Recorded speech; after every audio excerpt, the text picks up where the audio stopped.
The next day, Jiwoo went to the house party Yusung had invited her to.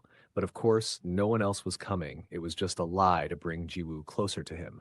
He had even cooked the food himself, specially for her, which made her feel touched and special.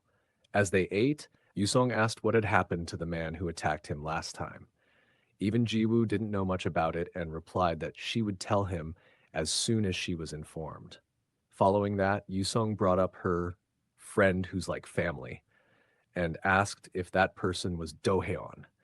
Jiwoo asked how he knew, and he replied that he'd figured it out since the two of them seemed really close.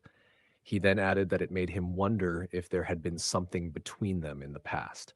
Jiwoo jokingly asked if he saw Dohaeon as a love rival, and to her surprise, Yusong said that he did, because Dohaeon was really handsome and he felt threatened by him. Jiwoo couldn't believe his words. He obviously knew how attractive and popular he himself was. She didn't know whether to call him too honest or just humble. Then she noticed his ears were red and thought that he must really like her. But all Yusung was thinking about was his mission and his team leader's advice. If he was going to take the love route with Jiwoo, he should go all the way and solidify things. So, to set the mood, he brought out a bottle of wine. The two of them drank together until evening, and Yusung started acting cute, resting his head on her shoulder. She almost reached out to pet his head, and seeing that, he took her hand and placed it gently on his cheek. Jiwoo asked why he liked her when there were so many other people who adored him. He replied that it was because he could tell she had grown up surrounded by people who loved her, while he had lost his dear ones in an accident, and that she reminded him of everything that had been taken from him.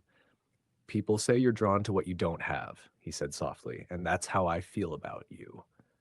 But what he was actually thinking was far darker. He thought about how people watched his misery like it was some soap opera, especially empty-headed fools like Jiwoo, who had been pampered all her life. She was born into power and had everything, yet she didn't even realize that her father was trying to pass leadership to someone else just to protect her. Spoiled princesses like her thought they could save him just because he acted weak in front of them. They convinced themselves they were noble and superior while handing him their cheap empathy. He had assumed Jiwoo would be no different, but when he looked up and saw her face just then, he found himself unexpectedly taken aback.